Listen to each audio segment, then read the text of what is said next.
And welcome on in to the Big Factor, everybody. We ripped the Band-Aid right off on the intro. Jack? Pat, yeah, it is it's just us today. It's just us. We have a pretty Special cool guest guest. coming in here in a second. But guys, let me say, before we get into anything else, I don't know how I missed this on the news cycle last night. There are reports circulating that Sydney Sweeney and her fiance are not going to be getting married. Sydney Sweeney back out there. Everyone in America excited. Great day. Happy holidays. For that reason to everyone out there. Wow, what a huge day that is, because honestly, Nick and I are both taken men, but Jack, you still got a chance, though. Yeah, hey, I mean, never know. You never know. I mean, play the cards. You know what you There's rumors we're quietly talking. Rumors were quietly. Yeah, exactly. Suntel. So, yeah, I like that. What was that, however many months ago, that everyone was like,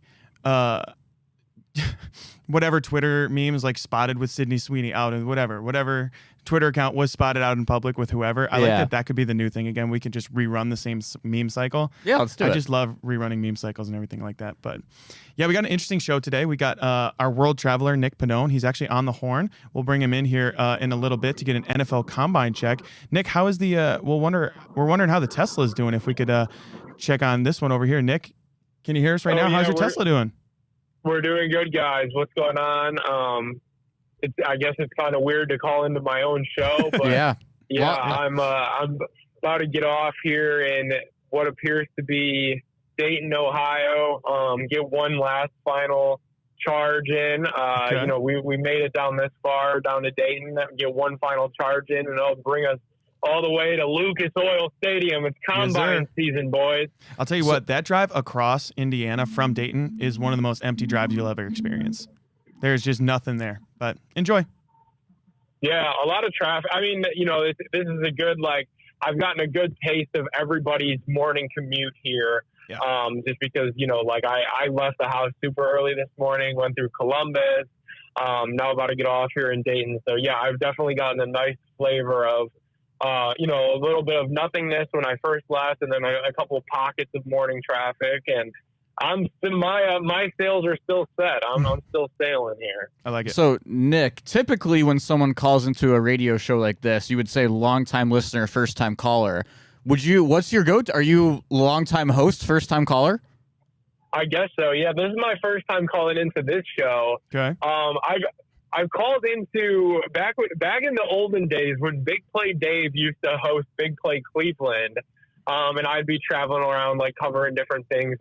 I used to call in like this, before StreamYard was a thing, before Zoom took over the world during the pandemic. Yeah, I used to just call in to the board, kind of similar like this, via phone from wherever I was at. So this is this is cool. This is a big nostalgic phone call for me right now, even though I'm talking with you two jokers and not Dave.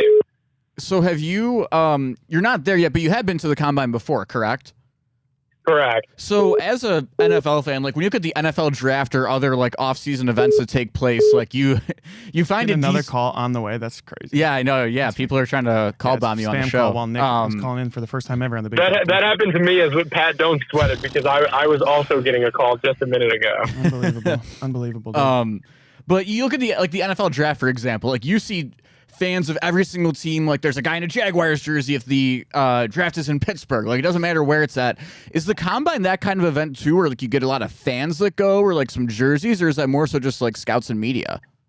Yeah, it's mostly if it's a drivable thing, you get a lot of Detroit. You get a lot of people from Cleveland, a lot of people from Cincinnati, a lot of people from Detroit, and obviously the host city in Indianapolis, maybe a couple of Pittsburgh. You're gonna get a good healthy dose of the Midwest. But yeah, it's really for the scouts, it's for the general managers, really for people in football operations, plus media. Descent on Indianapolis this time every single year. And it's cool because this is the first real event that kind of plants the flag for the NFL on its new league year. This is the first time since the Super Bowl where all of the decision makers from around the league will be together. And this is where you get a lot of, obviously, they're here to study the draft and the prospects that are draft eligible. but you get a little bit of everything because you put all of these football minds in a room. My favorite kind of like combine story actually comes from one that I wasn't even at, and it's the fact that John Dorsey worked out with Dave Gettleman, who was then the Giants general manager, the Odell Beckham Jr. trade at the combine years ago. So this is where the framework gets laid out for much more things and situations than just the NFL draft. And Nick, you touched on him for a quarter of a second there. Maybe you're reading my mind on the next question, what was coming your way. But you did mention the man of the hour, AB, Andrew Berry, who will be speaking to the media today. Would you say it's one of the first big things you're attending up at Combine Weekend, the State of the Union address? Yeah, that is definitely going to be the first thing that I do is AB's presser today. So when you're looking into this coming in, like obviously there's a million different ways this could go with Andrew Berry. It could go Shedeur or Cam Ward. It could go Myles Garrett trade. It could go Deshaun Watson for the 50 millionth time. I know you said you're not sure if you're going to ask a question, Nick. You didn't know last time we talked. Maybe us here at the Big Factor can convince you to ask a question. If you had one for AB, we'll say Truth Serum comes out. It doesn't matter what you ask. Hard-hitting questions. If you have one question for AB, what would it be? I mean, my only real question that I have for him, and I'm going to let, the big J journalists that travel with the team, the Mary Kays, the Tony Grossies of the world, there's a little bit of a, there's a little of a pecking order, so I'm going to make sure all of those people get their questions in first. Because I don't have anything for Andrew Berry. Jack, really to your point, yeah, I'm sure Andrew Berry will be asked a million questions, a million different ways, with topics ranging from rookie quarterbacks in this year's draft, Deshaun Watson's contract, Myles Garrett's trade request, potentially some new stadium questions could even come his way. I mean, nothing's off limits, and he'll find creative different ways to dance around all of these different questions. So I'm expecting AB to, not say a whole lot. Like everything with him, you have to read between the lines a little bit, and I'm sure we'll be doing just that on the Big Factor when I call into you guys tomorrow. My one question for Andrew Berry, like in a world where we hooked him up to a lie detector, Truth Serum, like my biggest question for him would be, how did we get here? What went wrong for us to get here? Like this was a playoff team, with Baker Mayfield, Myles Garrett kind of looking to step into their primes back in the COVID pandemic shortened season where there were no fans. Then, just a year removed from Flacco fever and a magic carpet ride that was another 11-win season. Like, how did we get here with the number 2 overall pick?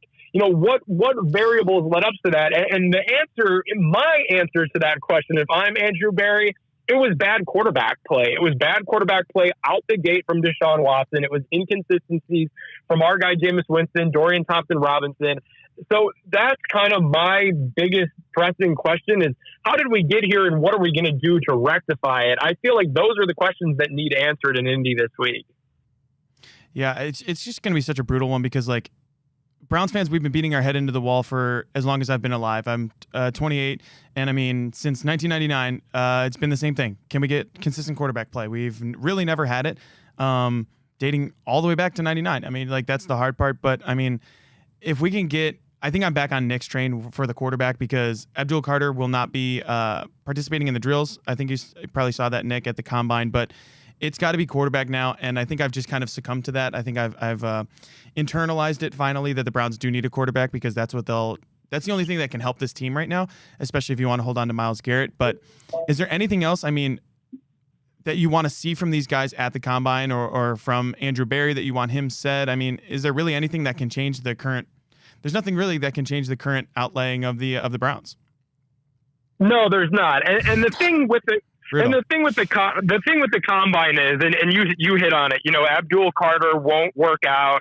Shedeur Sanders and Cam Ward are both unlikely to throw. But the thing with the Combine is it's an opportunity for information gathering. And I believe Andrew Berry is a very smart guy, and he is in the information gathering business. So right now is prime time for him to speak with other general managers about a trade. We covered the Matt Stafford stuff at length on yesterday's program when I was in studio. We have heard already this morning. The Atlanta Falcons as an organization came out this morning and said Kirk Cousins will not be traded. They're planning on currently giving him that roster bonus and keeping him on the roster as the backup to Michael Penix Jr., their rookie quarterback that they selected next year. So this is a good opportunity for the Browns, regardless of the rookie prospects that are on the field, to just gather all the available information, all of the available intel for this rookie draft class, which is going to be very important. It's a draft that the Browns have a lot of picks in, specifically in the top 100, which are really valuable to them, but then also some sleeper picks there in the 6th and 7th rounds. They got to use this week to just gather all the necessary information on a lot of fronts. Could this be the location where a Myles Garrett trade or extension is worked out? Man. Could you work out something with Myles and his representation in Indy this week? Could you find a suitor that wants to give up multiple first-round picks plus a player that could potentially entice the Browns to move off their stance for the very first time that Myles won't be traded? I imagine if there were betting odds on what Barry opens his availability with, I imagine the Myles Garrett update is going to be within under 1.5 questions. That'll be one of the first 2 questions asked today. Is to get an update on where things stand with Myles Garrett, because currently the Browns are dug in saying that they're not trading him, and we heard Myles Garrett all week on Radio Row saying he wants a trade. So a lot to solve for Cleveland this week. I'm excited to get down here and cover it all. So, Nick, obviously, as a professional, this is a cool experience for you. You've been to the Combine before, but at the same time, you are still a sports fan. What is the thing that, I guess, has drawn you back to the Combine, or what are you most excited to see this week? Yeah, I'm a big fan of the NFL draft, period. Even if this wasn't my career, the NFL draft is one of my favorite events on the sports calendar, just because of the pageantry that surrounds it. I think obviously growing up a Cleveland Browns fan, kind of influenced that, especially as a Gen Z Cleveland Browns fan. I know it's the age-old joke, but the draft literally is our Super Bowl here in Cleveland, Ohio. So I really look forward to all of it. I look forward to hearing from the prospects when they meet with the media. Obviously, the 40s are the big thing that, that's what sells. That's what gets the views on the Bleacher Reports and what have you. So obviously that'll be one that's, heavily sought after and heavily tuned in. But it's cool to, meet with these prospects that were, at the top of their game in the college football ranks, and to see all the position groups get together on the field. I feel like a big headline that's kind of been buried coming into the Combine this week is Travis Hunter working out with the DBs. Yeah. That's something that really didn't get a lot of play at all nationally, and I guess locally as well, because that's a guy that's expected to be a top 5 pick off the board, and he's working out with the defensive back. So right. a lot of intrigue, from whichever way you want to spin it. Yeah, people are saying that Travis Hunter is working out with the DBs specifically so that he could do both, but I don't know that I buy that necessarily, because to go into the league, you're going to want to sell yourself as a DB because it's harder to play DB. You can go in and then you can run selected routes, here and there if you need, or play both sides of the ball as a wide receiver, but you want to go in as a DB first because it's just more talent. It's just more, it's more sought after in the league as well. But Nick, I got one last question we'll get you out of here with. I don't think Nick would be, you correct me if I'm wrong here, Jack. I don't know if Nick's a huge road trip guy. I know you're more of a jet setter maybe, but I'm a big road trip guy. What's the worst road trip you've ever been on? Maybe outside of the state of Ohio, although Cincinnati's kind of far, but what would you say is the worst road trip you've ever been on? Worst road trip. And it's not this one. It can't be this one. No, it's this one's been super smooth. Yeah. Worst road trip for me was probably it was Obama's first term in office. So I was still, somewhat young. And I was in we were going on a family vacation, I believe to South Carolina, somewhere in South Carolina, maybe even North Carolina. So we're cutting through, the Virginias, the DCs, and the president was coming through. So it shut down there were people literally standing on the hallway. My dad was I vividly remember, I'll probably always remember, my dad was out, standing in the road, just talking with 4 or 5 other guys, because it was a parking lot on the highway for hours and hours. And when you're a kid, it feels even longer, especially on a long trip already. Then you get stuck in presidential traffic. So I would say that was probably my worst, a young Nick Padone's worst road trip ever. That's funny because I was stuck in the exact same one. The exact same road trip Yeah. when Obama was coming through. We were coming through Baltimore to like south of DC down to the Outer Banks. I can almost guarantee it was the same trip. That's crazy. Yeah. That's I mean, the worst. It's a 2-lane highway. People were standing out with folding chairs. Ridiculous, dude. Gridlock. Yeah. Gridlock. Man. That's not an area to mess with. And you understand why you do, for the president, like, things got to be secure. But DMV, man, baby. when I was probably like, 8 or 10 years old, like I didn't care about that. Like I was just trying to get there. Yeah, exactly.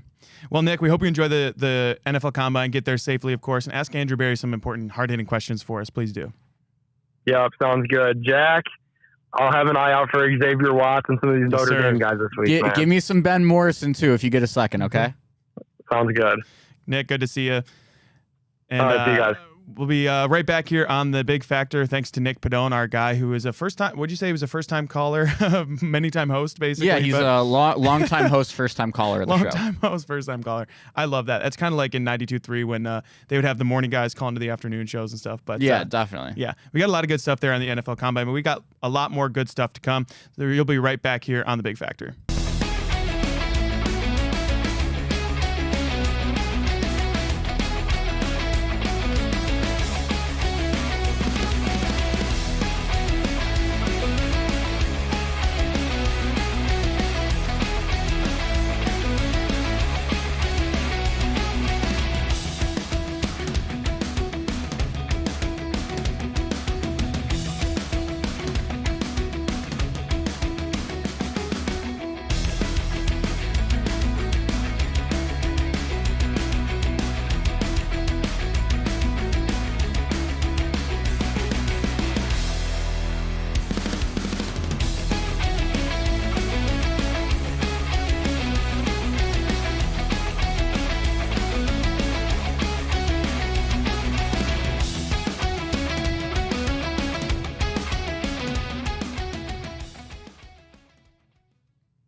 Welcome back into the Big Factor. Me and Jack today just riding duo. What do they call that? With a sidecar situation or whatever on a motorcycle. But Nick Padone just called in, heading to the NFL Combine. What'd you think there? Final thoughts there, Jack? Yeah, I mean, it's a cool event. Every single time you hear this come up around this time of the year, like growing up as a Cleveland Browns fan myself, like this is your lottery ticket. Like I do feel like the 65-year-old dude who goes in, buys one every single day, come in every single year. You get excited about the Combine because, Pat, that's really all we got in Cleveland. We've never seen a home playoff game.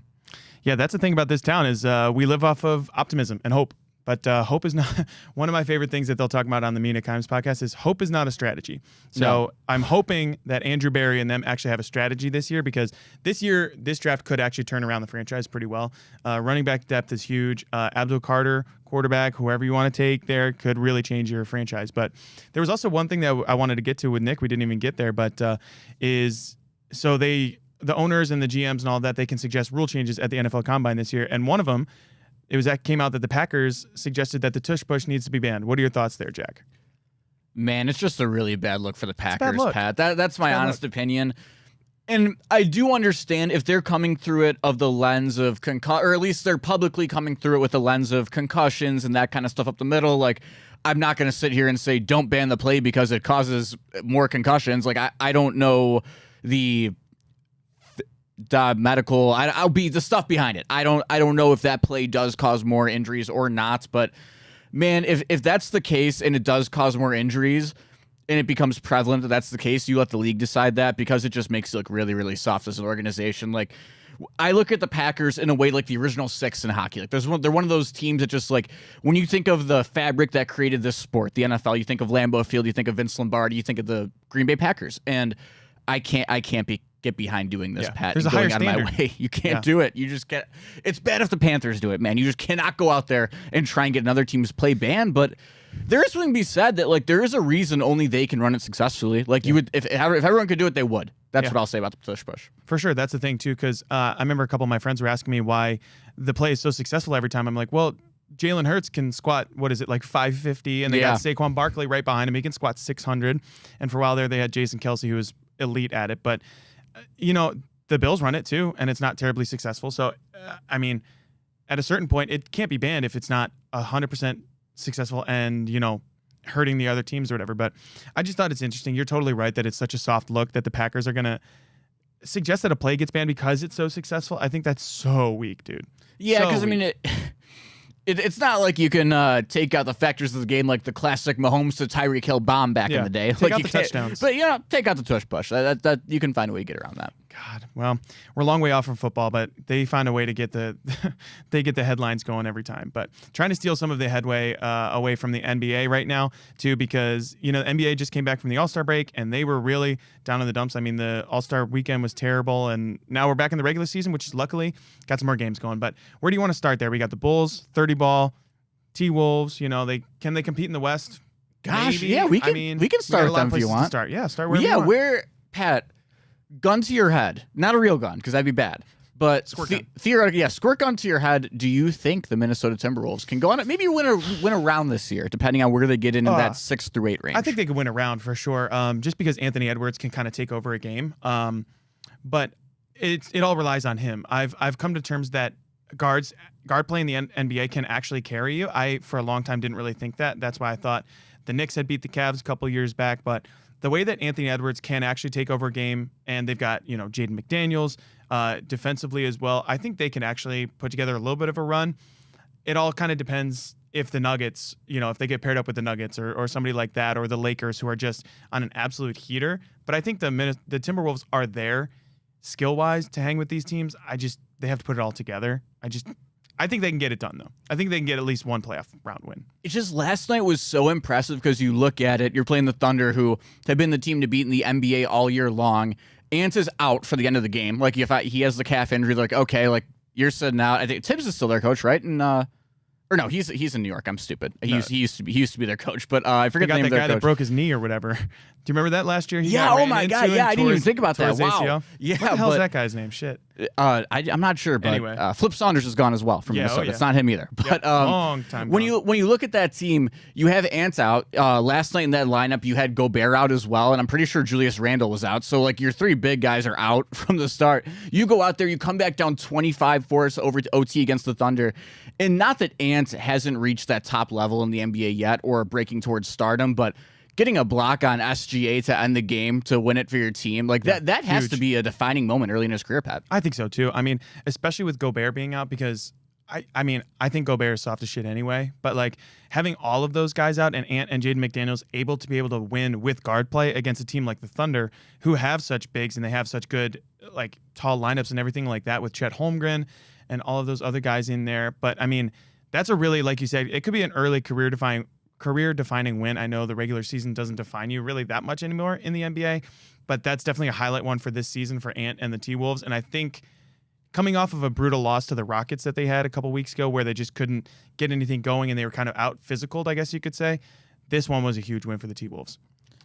And on But, the other side of yeah. it, though, Pat, for teams that are starting to hit that peak a little bit, Oh, yeah. there's some teams going down the tubes, folks. And look no further than the Philadelphia 76ers. We hit on them yesterday. We're not going to become Process a is dead. 76ers hate show. We're not going to do it. But, Pat, as a Browns could. fan, I wouldn't mind it. I'm going to relate being a 76ers fan to being a Browns fan to you for a second. Okay. When you're a Browns fan, no matter how bad you are every single year, like even those 0-16, 1-15 years, you think about like, okay, you have this C- team at home. This is your chance to win. Like you have those games where it's like, yeah, we're the worst team in the league, but we have the to win Wizards this are one. here. Well, the Wizards are here. We got to get this done. Yeah. The 76ers, you have Paul George healthy. You have a little bit left. I know that McCain's out for the year. You're trying to hang on in that play-in race. You're 2 games ahead of the Chicago Bulls, who have not won a game in a century. Yeah. You haven't won a game this month either. Philadelphia has not won since January. You have to go out and find a way to beat the Chicago Bulls. Pat, what was that final score? Do you know? Oh, God. Or the I don't point even know. differential? Bulls 30 ball, it says here. 30 ball. You get 30 balled by the Chicago Bulls, who don't even know what they're doing because they're not bad enough to totally suck. They're not good enough to even compete for the play-in. They're stuck in that little like 12 Yeah. to 13 range in Limbo. the East, Yeah. and you can't even beat them. You haven't won a game in February. Yeah. They have to fire everyone, right? Oh, yeah, I think so, too. Because, like, the term paper tigers? Yeah. Yeah, that's what the 76ers are. Because, like, sure, you got Joel Embiid, and when he's healthy, the few times that he is healthy, elite, absolutely elite team. And Paul George, when he's healthy, also, he's coming down a little bit, but I would still venture to say that They he's can play one good of- basketball. Yeah, There's he's good one of basketball in the them. elite players in the league for sure. But you don't win these games on paper, though. That's the thing. Is like the Bulls are a hard-nosed team. Lonzo Ball back. What a storyline that is. Whoa. Whoa. Let me turn around the corner. But yeah, man. I mean, Lonzo and them, they've gotten it going. But the Sixers are just such a puzzling thing because like it's been like this for a long time.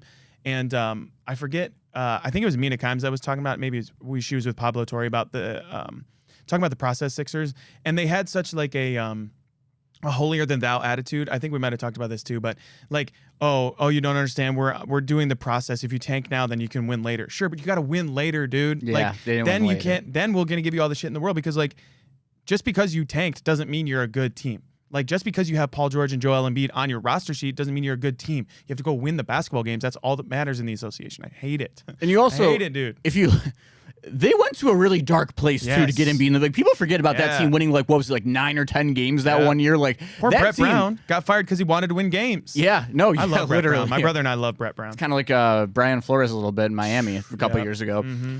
Team who's winning games though right now, the Detroit Pistons. They don't have the roster Yeah. to be one of those top tier teams in the Eastern Conference. They keep finding a way. A team who no one thought was going to be even in the play-in conversation to begin the year.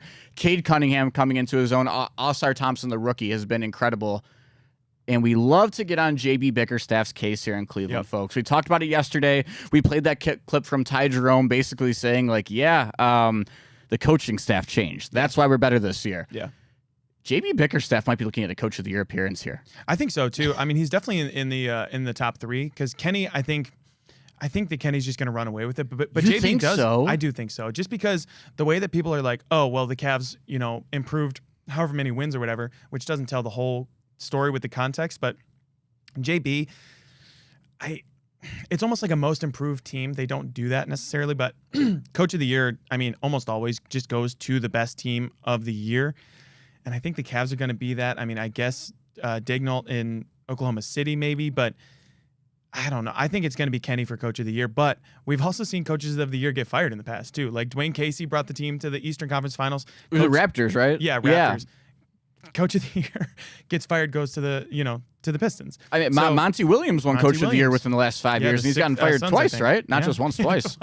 One of the craziest coaching contracts of all time. But yeah, I mean, the NBA awards are such a fickle beast. I mean, Wemby would win, Defensive Player of the Year, but now he's out. He can't win it with blood clots for the rest of the year. That was fucking crazy too. But basketball in general, college and pro, has been wild this year, all year long. I don't know if you saw this about Kansas. I don't know if you're much of a college hoops guy, but they were the preseason number 1, by the way. And they got housed. You want to talk about a 30-ball? Worst loss in Kansas history to BYU. What was it, like 6 days ago? They lost by like 39 points on the road at BYU. I kept waiting. I mean, they were down by like 22 at halftime maybe. You always expect a team like Kansas to come back a little bit. So I was looking at The classic, okay, Yeah. get back within 12 Yeah. live bet. Yeah. You know what? I got a little live bonus bet action, but they ended up losing by 39. And people are still going to take them to the Final Four, too. That's the thing in their brackets for March Madness this year. Just because they see Kansas on the 4, the 5 line, it's not going to happen this year, guys. Hunter Dickinson, like you said, he's on LinkedIn right now. Yeah, no, Looking for jobs. he is on LinkedIn. It is year 5. The guy, he's played, I think it's 30-plus games over each of the last 5 years. So Iron Man, I think he'll get in somewhere in the G League, hopefully on a two-way I maybe. think so, But too. this just is so crazy to me about these college sports, like college basketball, and really college football is transitioning into this as well, where these rosters have so much turnaround.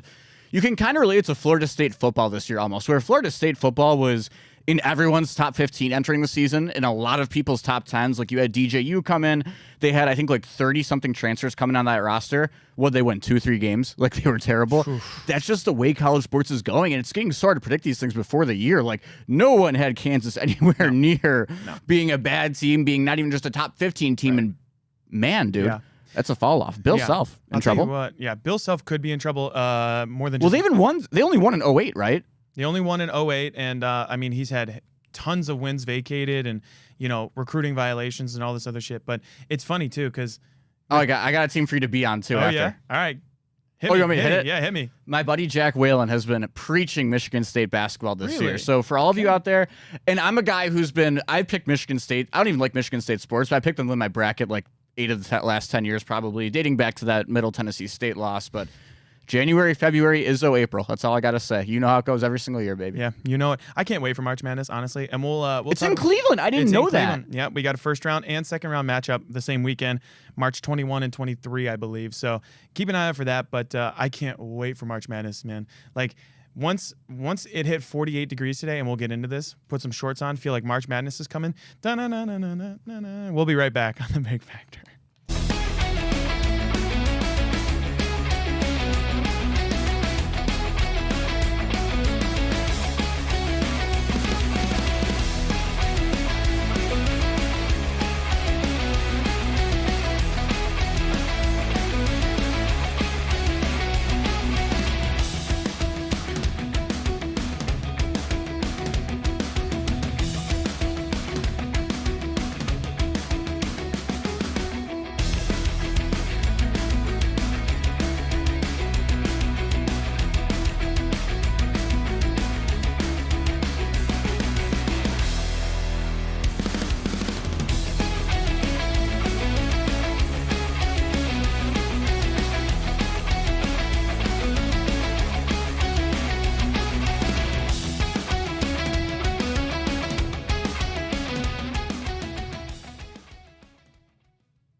Welcome back into the Big Factor, everybody. And, I wore some shorts on in today, got the spring training fever. We were talking about spring training over there with Nick Padone yesterday. But, Jack, I'm actually feeling pretty encouraged about our guards this year. How are you feeling? Man, it's just so early. I hate coming on, and I'm not going to answer right away. Like, yeah, I'm through the roof, but very that's curious. Not how we are either. Yeah, that's just not how we are. It's just so tough with Cleveland sports. Like you're trained to think the worst until you are shown otherwise. But I will say the one thing I love is that it basically seems to me in this last, like, we'll call it post-COVID, maybe the post-Lindor era of Cleveland baseball, it seems like we've never been supposed to be a bad team entering the year, but every single time we're supposed to win like 95 games, we come out and just like go 80 and 80. And every single time we're supposed to go 80 and 80, we win 90 games. So I don't know, man. I'm going to go 90 games because that's just the way it's looking. Everyone has us going third or fourth in the division. I believe our win total is 82.5 this year. So yeah, I'm going to go high just because we should go low. Yeah, I think so too.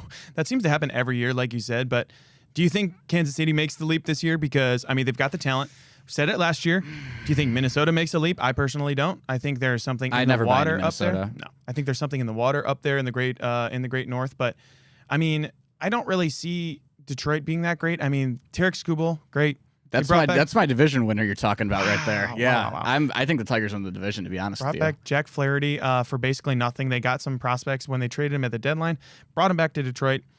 I don't know, man. Like, it feels much more even than usual. But we've said that every year since, like 2008. So, and those guards, Tigers matchups were incredible in 08. But what do you think position-wise? What's the one that you want to start at? I mean, there's a lot of battles to be had. I mean, the only one those are for sure that are third base, left field, starting catcher, I guess. But that's it, really. Everything else is kind of in flux. Yeah. Do you want to go second base? Should we start second base? Let's start second base. Give me, who is your opening day second baseman if you had a gun to your head right now? I just think a lot of guns to the head today, but I think Juan Brito, just because, I'm hearing Andre Knott talking about it all the time. And I think they want to get the young kid going. But I would like it to be Travis Bazzana. Because at a certain point, like, how worried are we that he's going to be the Jackson Holiday treatment where he gets up and goes, 0 for 30, whatever it is, and then gets sent back down. I'm not terribly worried about that because he played so much college ball and went so far, in the College World Series, that type of deal. But I think it's going to be Juan Brito for now. I don't know if you're a Tyler Freeman believer, but I'm actually still a Tyler Freeman believer. I don't know that you are, but very athletic player. I think they want to keep him in the outfield too. Yeah. Which, sure, I guess he did a decent job in the outfield, I guess, but he's not an outfielder. Like, doesn't really have the arm strength to be an outfielder. But I think it's going to be Juan Brito opening day. Yeah, it's so weird, man. I do think that if you are putting out your best roster, your best lineup on opening day, I do think Juan Brito is probably the second baseman that gets the nod. However, I don't think that's the way it's going to go in real life. Honestly, and I hate to really even put it this way, because I think this kid deserves Major League at-bats real soon. I don't know if it's going to come man, I still think he could play some corner outfield if they need it out of him. Like, I don't know where it's going to be, but Juan Brito will be in the lineup by May 1, I would say. Honestly, I think Gabby Arias gets the last shot, though, at second base. You know, boy. That's your boy. I do love Arias, but you know the org loves just giving those guys, the guys who have no options left, like they get the first shot. Chance, yep. Gabby's going to get the first shot for that reason, I think. Maybe it comes like in a baby platoon with Angel Martinez. I'm a huge Angel Martinez guy. Love that guy. If it was up to me, I would probably start Angel Martinez at second base, or at least realistically what I would do is I'd probably find a way to mesh Brito, Arias, and Martinez to control right-handed bats in the outfield and second base. I think there's a way you can make that work there. Obviously not taking bats away from Jonk early on, but yeah, I have to go Angie, I think, because I don't know, man. Like, I think he has such great play discipline. I know that that's Brito's big thing as well, but he got the first shot, and I'm a huge believer in chronological order. I don't know why. I just kind of think, like, you figure out when Arias has no options left. If he has anything, it might just be 2 weeks. If he's bad, shit, see you later. Schneemann, I don't really care if he gets a bats. No offense, Daniel Schneemann, go Utah. But yeah, so I would go Angie Martinez, and then if he's starting to struggle, I would move him into more of a center field role to help out Freeman, or maybe if he's not getting the ABs, put him down in Columbus and give Brito that shot. Yeah, I think so too, because like, where do you put all these dudes? You know, like they've got all these. Dude, that's why Bazana scares me, Pat. Right, Can we hit on that real quick? Sure. Okay, Go for it. Because you just brought up this great point about Bazana and getting Jackson Holliday. There's a chance, dude, that is a very realistic possibility. And you know me, I am a huge believer. I was I never jumped off the ship on Brian Rocchio. I was a graduate of Rocchio State University, 18 credit hours every single semester. If Rocchio comes out and plays halfway decent baseball, like let's say Rocchio can give you a 265, 15 home run, that's a little high, 10 home run, 750. Call it 12. Call it 12 home run, yeah. 750 that's a OPS significant season. jump for him. Yep. Yes. If he hits that and plays the solid defense that he's capable of, he's your everyday starting shortstop. Certainly. So then that moves you into the what if Martinez or Brito work out? Maybe Jonk's playing decent in the outfield. You can't really move off that right field corner yet. Lane Thomas is doing his job, so he's stapled in center, obviously. Yep. You might enter a world where Travis Bazana is hitting well in AAA in the middle of June, and there's no foreseeable path to calling him up. And then if he gets up and doesn't do well, you're not going to trade the guy, but then you're looking into, are you maybe letting go of a Brito or Martinez while they're doing well? Because then that opens a bit of a can of worms too. Like, what if you move off of Brito after giving up stuff to get Brito? You bring him in, you don't play him for 3 years, you call him up, he hits 270. Oh shit, we have Bazana, time to trade him. Then it was kind of a waste of trading for him in a way. You know, like it's a very odd. It's so predicament. But hey, let me preface all of this by saying, as a Cleveland Guardians fan, it's not a bad thing to sit here and talking about having too many bats for once. Not that that's for sure going to be the case, but I'd rather be debating too many bats than not enough bats, Pat. Yeah, facts. I mean, because the thing too is like for years and years and years, always defensive first. You know, defensive. Tyler Freeman was kind of the same way, like glove first, shortstop, and you know, slap hitter. He's a little bit better than that now, but the thing is like so. Working in the minor leagues, you kind of understand like they have like classes almost. It's kind of like college classes. So Gio Urshela, Jesus Aguilar, Jose Ramirez, and so Gio Urshela, Eric Gonzalez, maybe Eric in that Gonzalez, group. that's right. Yeah. So all of these major leaguers, they're all fighting for the same spots or whatever. Obviously, Aguilar was at first, but it's kind of funny how like the same type of player can block each other the whole way through the organization. It's so frustrating because I don't think you see that in other organizations nearly as much. And is that a problem of too good of development in the minor league system that it's like, well, sure, you have a problem, but like ultimately it's a good result. Sure, I guess, but like it doesn't matter how good the development is unless you get them to the major leagues playing the same way that you develop them. That's the hard part for me is like, okay, great. You had Tyler Freeman at shortstop his whole minor league career. Now you want to put him in right field, platoon him in center field. Now you want to put Gabriel Arias, who played third base, shortstop. Now you want to put him at second base.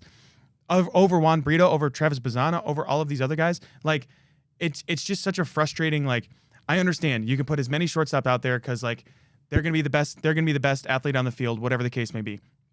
At a certain point, you got to put guys in their position because they play one position in the majors, guys. Like, there's only 9 positions on the field, and that's really frustrating about the Guards because they've got this glut of talented players, I would say slightly above average major league bats, major league players, But where are you going to slot him in at? That's the hard part is you can't keep collecting pitchers like Pokemon cards and then neglecting your fucking position players. Yeah, I mean, you can't do it. Totally, dude, because when you look back at it, like that's a huge issue I have with the Cleveland Guardians organization is that we're sitting in 2025 and since 2000, I'll say 21, I think it's very fair to say a lot of people have been like, you know what? I like Freeman, I like Arias, I like Rocchio. We got to move on from at least one of them. You know, there's not going to be a spot for all three of them. And we never did. And now I would say two of the three of them have zero value. Like, I don't think if you traded Tyler Freeman individually, I'm not trying to come for Tyler Freeman here. I don't think you're getting a major league ready bat or pitcher, right? You're getting a AA catcher probably, maybe. Probably, yep. I would say the same for Arias. And hell, I don't think Rocchio has a ton more value than those two, but that's the issue that you do run into, Pat. I totally agree with that, man. Because the hard part, too, is then you run into, like, the Miles Straw thing. So how many times we extended a player, Miles Straw, 5 for 35, whatever it was, you give the Jason Kipnis deals, you give the Yan Gomes deals that immediately fall off a cliff. Yeah. I'm one of the biggest Jason Kipnis fans you can see. But, like, we gave him, 5 for 100 or what? I don't even know what it was. A long extension. Doesn't really matter. But these guys fall off a cliff. You have to commit one way or the other to your guys at some point. That's the frustrating part is, like, you got to give these guys an opportunity to get major league at-bats. But with a guy like Arias, you've already given him all of the opportunities. At what point have you seen everything, though? That's the thing. I know you're a Gabby Arias guy. At what point with these guys have you seen everything you can see? Oh, I'm not saying you should be on the roster anymore. I am a firm believer. I would love to put this out there on the record. Gabriel Arias will hit 25 home runs somewhere in the major leagues for some franchise at some point in time. Can't tell you where, can't tell you who. But yeah, it's not happening here. That's the issue. But you do. I mean, it's so weird. Because like the issue is the thing is though, when did we ever I don't know. We almost have had so many of these types of prospects who are like B+, B level that they never just get that consistent and like. Right. Has Gabriel Arias shown me anything at the major league level to convince me that he should get 60 straight days in the lineup at one position at one spot in the order? No, with the bat though, maybe. But he never got the chance to have that. But and you touched on it as well. But that is the thing where you mess with guys' confidence too. And the jump from AA to AAA is like the hardest jump you're making in terms of in terms of getting ready for the MLB. Like that's when you start seeing the guys who like they have different breaking balls. You have guys who are just dudes. When you get to that level. And when you're then asking them to learn how to do that, or then learn how to jump to the major leagues and hit, while also asking them to learn a position they play in their never play in their lives, it's really hard to do, man. Yeah, that's the tough part too. But got one for you though, Pat. Yeah. Okay, folks. What do we got? When does Chase DeLauder debut in a Cleveland Guardians uniform? Well, it kind of depends how the season goes, to be honest with you. But I don't. It's gonna be weird. Do we see Bizana or DeLauder first? I think we'll see DeLauder first. Definitely DeLauder. Yeah, but like you never know with these guys. Sometimes they surprise you. I think we'll see DeLauder, but probably like the end of July. I would say that's the earliest. They always hold these guys out as long as they possibly can and bring up somebody else who's got more options, more time, whatever the case may be. But I don't know. I think late July, early August. And here, this is where my issues come in with roster structure or development, and not that you can't just throw everyone out the door because you think you have a good prospect. There's nothing that is for sure saying Chase DeLauder will be an all-star in the MLB. But this is where I get issues, Pat, because like, what the hell is Will Brennan gonna do once Chase DeLauder's ready? Yeah. Like where are we gonna play him? DFA. We're gonna DFA him. Yeah. So why the hell is he here right now? Exactly. Like he's just feeling it like you. Why are we taking the at-bats? Like I understand you can maybe platoon him or whatever, but like he's only, to my mind, really, he's not an everyday player. He's really only an off-the-bench left-handed bat. And at a certain point, like that's not as valuable as you think it is. We've had Bobby Bradley. I loved his. Oh, you can't beat the assassin. Baby. Oh, dude, I love the assassin. He's actually married to one of my family friends, but or engaged, maybe not married yet. But love left-handed swings like that. There's nothing more pure than a left-handed home run swing.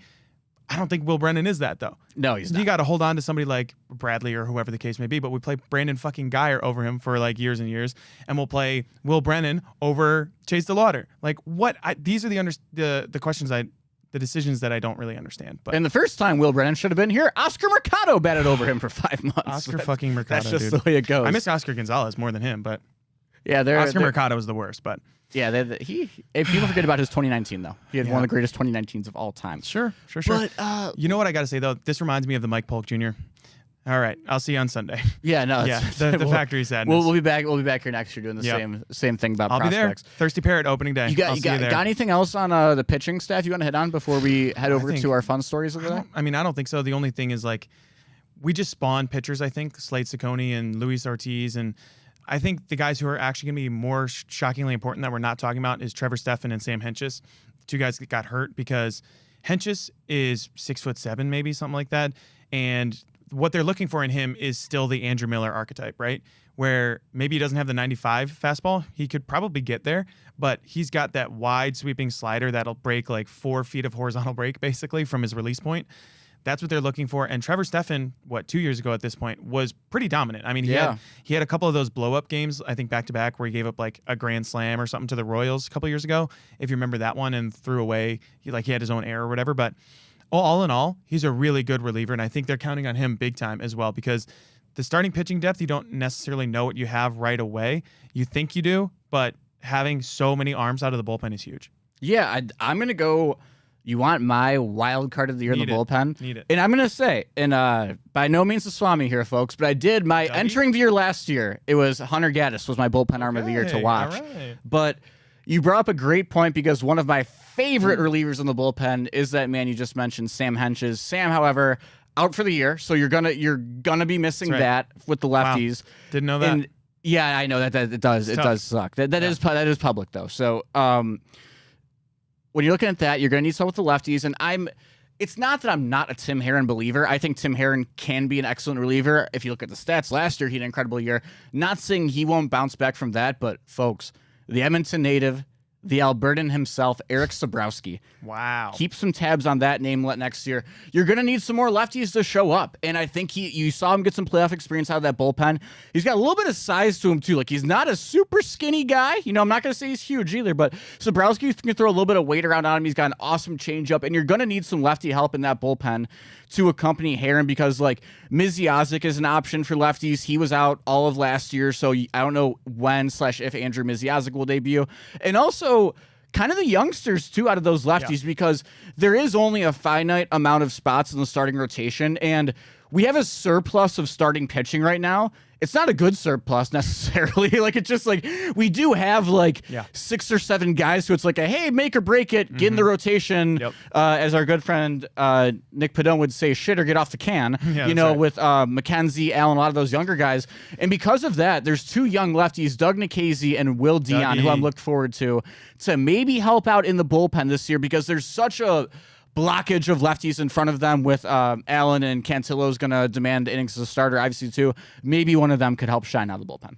Yeah, we got all kinds of guards talk, and just like I said before, I'll see you on opening day. All of this. We're going to be going at each other's throats about Tyler Freeman by my birthday. Whenever early April. Yeah. Early April, fair enough. Yeah, but I'll see you opening day April 8th. But the season starts March 28th in Kansas City, I believe it is.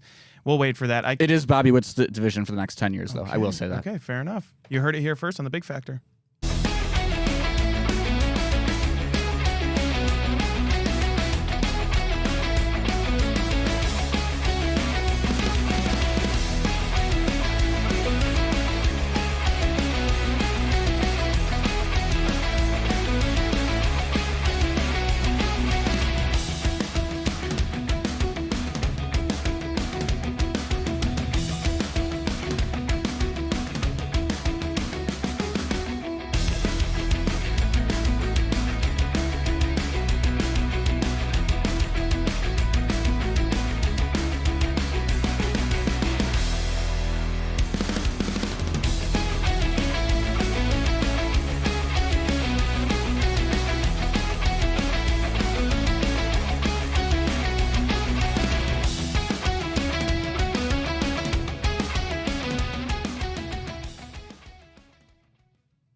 Welcome on back into The Big Factor. Pat and Jack here with you today. And the weather's got me feeling a little bit good today, Jack. I don't know how you're feeling. You're more of a flannel guy than I am, but I rolled in here today. It's 47 degrees, 48 degrees. I'm wearing shorts today.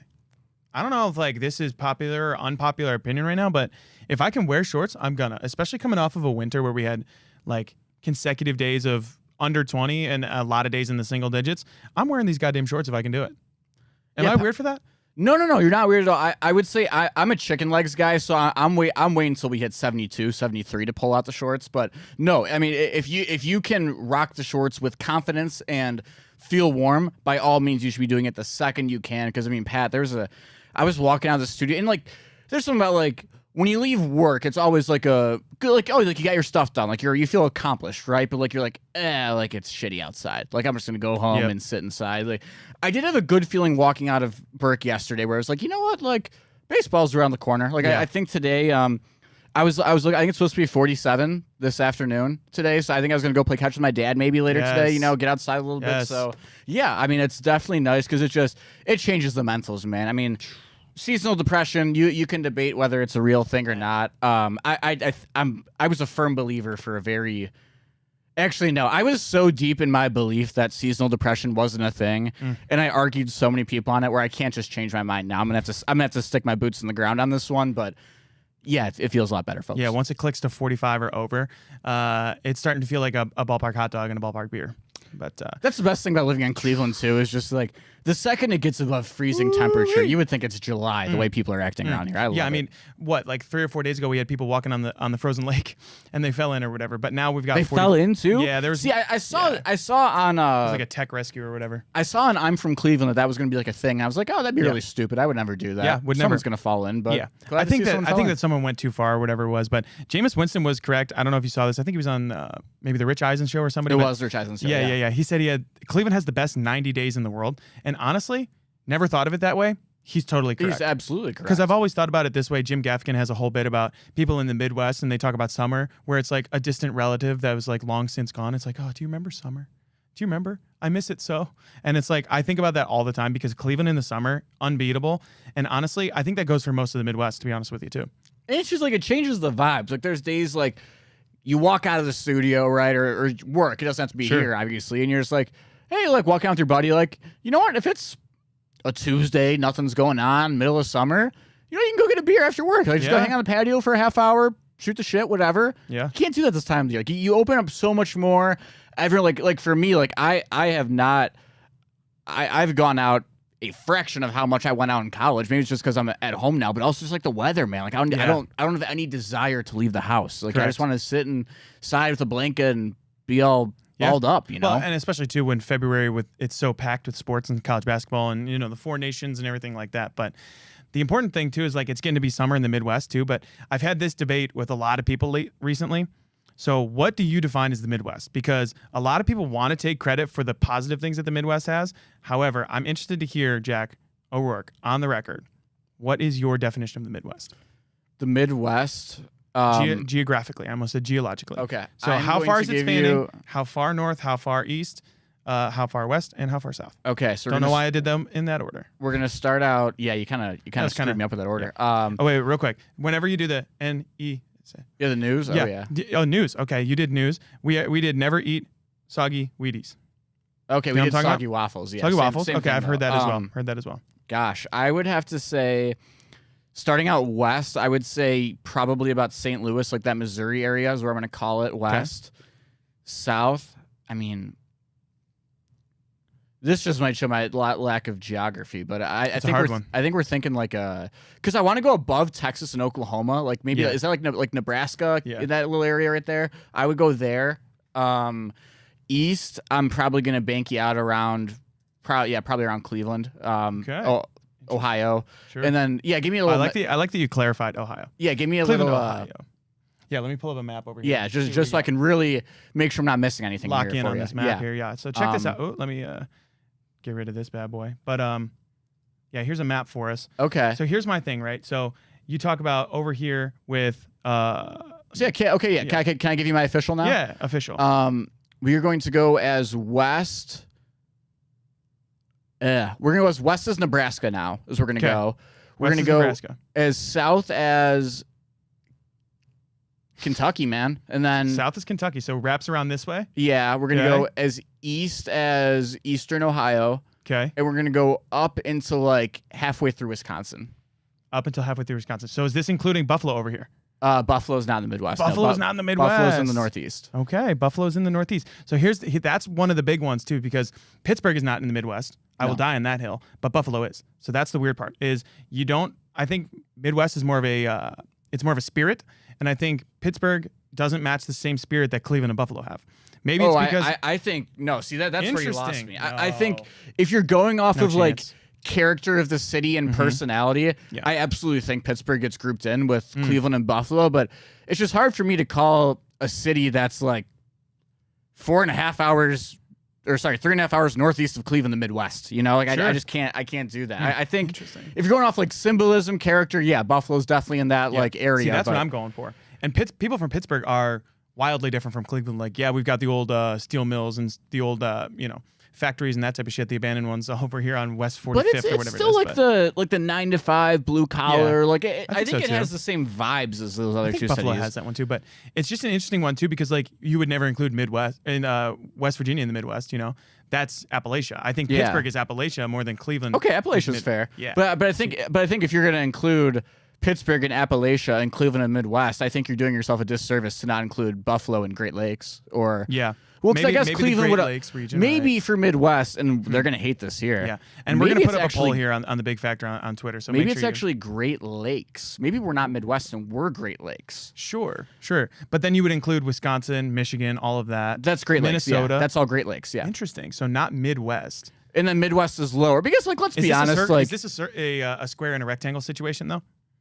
A square is a rectangle isn't a square. yeah, in a way, I Could be. think because like let's be honest, Cleveland's not really like the rest of Ohio as much as like we think we're the center of attention because we're up here, but like it's all farm south of us. Like I would say Cincinnati more like if you're giving me like a city in Ohio that defines like the character of the state or like what the state is, I would say Cincinnati for Ohio. Like I think that's Interesting. like I would say Columbus. I think the most people polled in the state would be Wow. most similar to people from Cincinnati, if that makes That's sense. so funny though because like I went to college in Cincinnati and I wonder what Ryan's opinion is too. He went to UC down there, but they consider themselves like in the South. They say like y'all. Well, that's how I think. I think most of Ohioans think they're like farm people. Ugh, You know, disgusting, dude. Yeah, because like there is that down home of Ohio or whatever it is, but I think Columbus kind of represents Ohio more than Cleveland. Weirdly enough, it's definitely not us.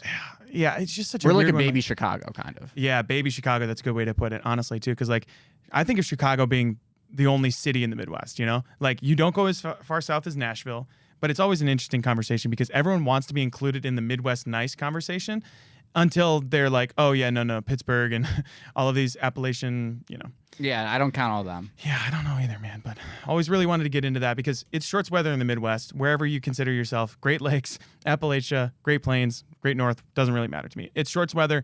Spring training is happening, opening day around the corner. But honestly, Jack, we made it. We made it through the Big Factor today. We did it, baby. We What- did it. We did it, man. We did it. Honestly, 2 what a feet great also. 2 feet.